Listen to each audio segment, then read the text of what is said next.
वक्त तुमको मैं देख रहा हूँ, तुम कुछ बोलते नहीं।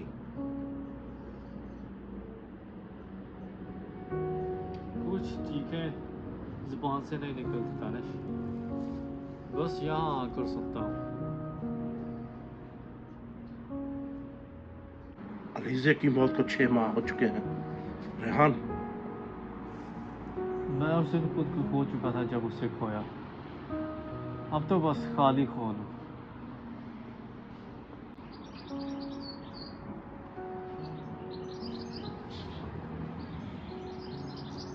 मैं तुम्हें कुछ कहना चाहता हूँ, लेकिन तुम सुनोगे नहीं। अभी कौन सा दुख बाकी रह गया है दानिश, बोल दे, सुन लूंगा।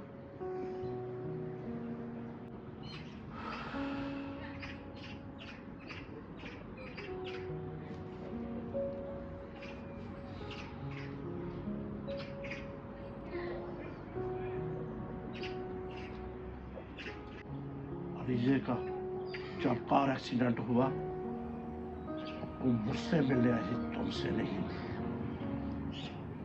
क्या? हम दोनों महीनों से बात कर रहे थे। वो तेरी मोहब्बत थी, पर वो मेरे लफ्जों की आदी हो गई थी। वो तू मेरा दोस्त था दानिश, तू मेरे हर राज का अमीन था, और तूने मेरी दुनिया छीन ली। मैंने उसे कसम खा के रोका था उस दिन ना गाड़ी चलाने को, पर वो जिद पर थी, लेकिन वो चले गई। तो इसका कातिल सिर्फ वक्त नहीं था, तू भी था।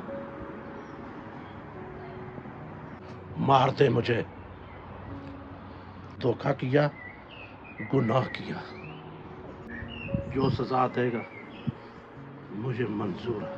सजा तुझे नहीं, मेरे सब्र को मिली है। मैं जिंदा हूँ, यही काफी है हम दोनों के लिए। रेहान, मैं जानता हूँ तू मुझे देखना नहीं चाहता, पर मैं भागने नहीं आया। तू भाग भी नहीं सकता दानिश, जमीर के कमरे में दरवाजे नहीं होते।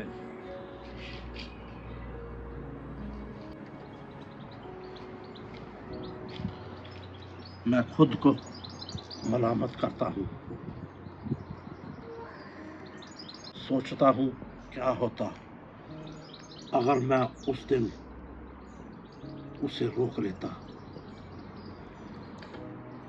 मैं तुझे सबसे पहले बता देता। अगर अगर कितने मासूम होते ना ये लफ्ज, ये कुछ नहीं बदलते, सिर्फ जिंदा रखते हैं। पर मेरे पास अब सिर्फ एक ख्वाहिश है, तू एक बार मेरी आंखों में देखकर मुझे माफ कर दे। तू चाहता है मैं तुझे माफ कर दूं, फिर तू आजाद हो जाए, और मैं कभी आजाद नहीं हो सकूंगा। बस चाहता हूं तुम्हारा बोझ हल्का हो जाए। मुझे किसी पर गुस्सा नहीं रहा दानिश, हत्ता कि तुम पर भी नहीं। मैं बस उस रेहान से नफरत करता हूं जो अंधा था, जो मोहब्बत के नाम पे धोखा खा गया। जाओ दानिश, मैं तुझे माफ नहीं करता हूँ और ना सजा देता हूँ। बस ये बात मानता हूँ कि अब हम वो लोग नहीं रहे जो कभी एक दूसरे के राजदार होते थे।